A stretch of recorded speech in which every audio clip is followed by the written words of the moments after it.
Today I want to show you how to make a headboard out of a mirror.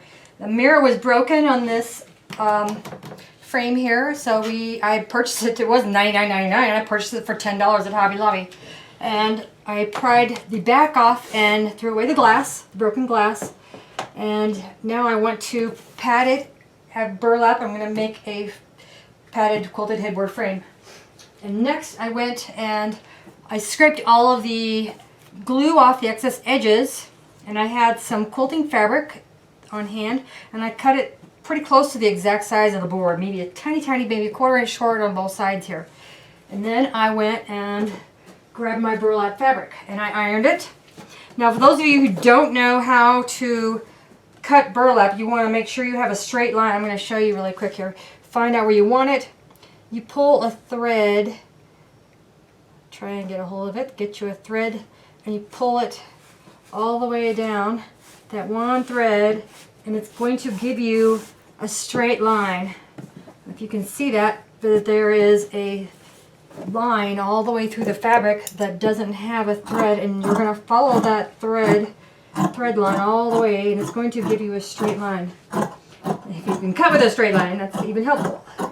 So anyways, cut all of that. So fabric burlap is pretty messy, so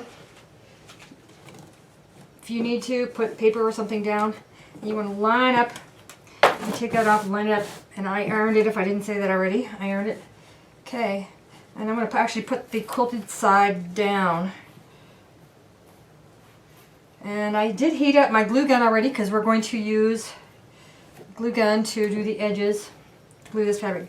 Glue gun is pretty good to use on fabric because the glue seeps through the weave of the fabrics. So, okay, I'm going to put some on my edges first, just kind of smear it around and fold the burlap over the edge, press it down, let that glue saturate through. Try another corner. I always do my corners first, make sure it's even as far as straight lines going here and there so you don't pull it different. And this thing's almost done here.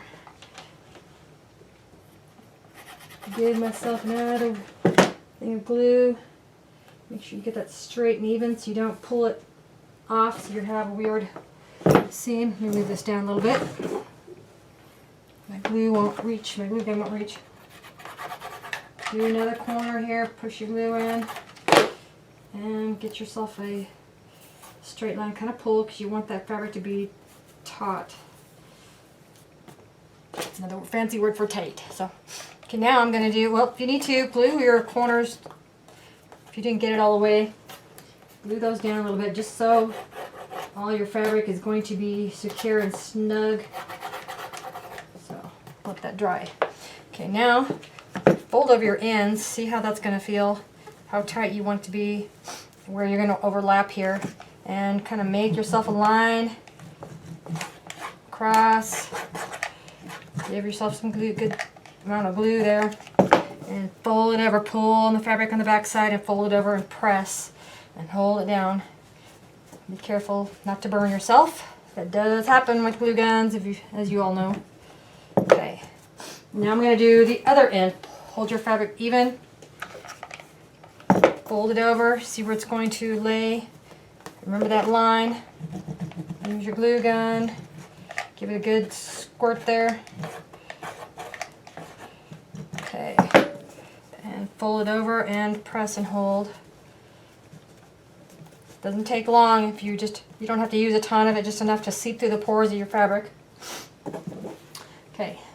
And I'm going to do the same thing here.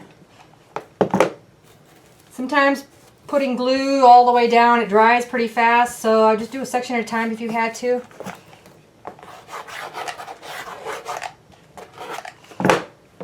Pull it tight. Make sure you don't pull it too much in one area and not the other. Glue your corner down.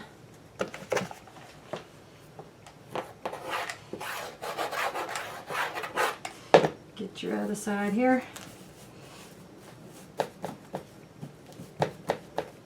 Okay, one side. Looking good so far. Now I'm going to do try and do the whole thing here. See if it stays.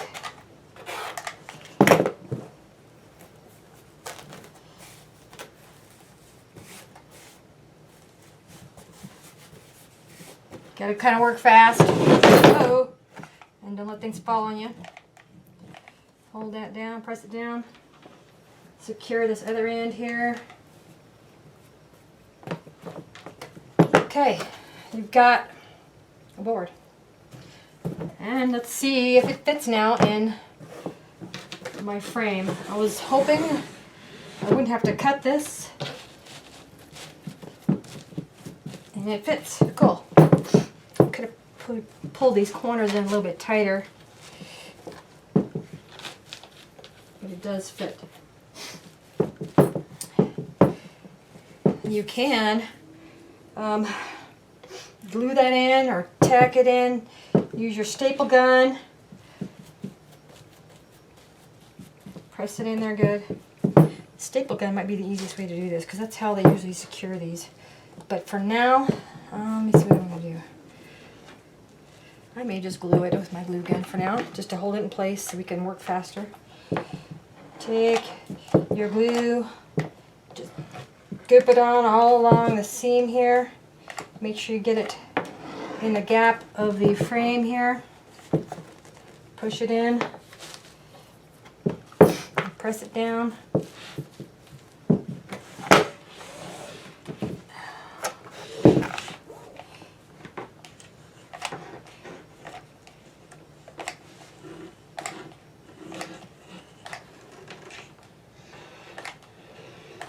Get it glued really good here. This is why I like using a hot glue gun as opposed to a high temp glue gun as opposed to a low temp, because low temp is not going to heat up fast enough for you to do this. It's going to take a long time to get enough hot glue to hold this in place on you for you. That's why I always recommend a high temp glue gun for any serious crafter. Press that down in there. Okay.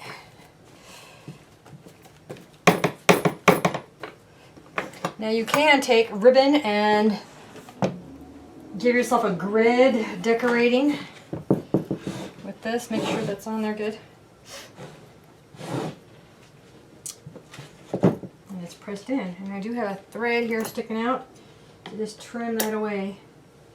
See, if you used ribbon, you could do a grid and crosswise, but I wasn't really looking for that, so I just did that. And I'm going to probably paint this later on, but for now, I'm going to call that done. And you would go back and secure your hooks here in a vertical back on your frame. Measure them out, make sure it's even, and screw those back in so you've got something to hang it from, and maybe even just glue it. But put your edge of your hook right at the edge of your mirror, so that way you've got room for both of those screws on the edge here, because you want it to be as secure as possible. You need both of those screws, maybe even some glue to hang this, because that wood is pretty heavy. So okay, and that's it for now. Thanks.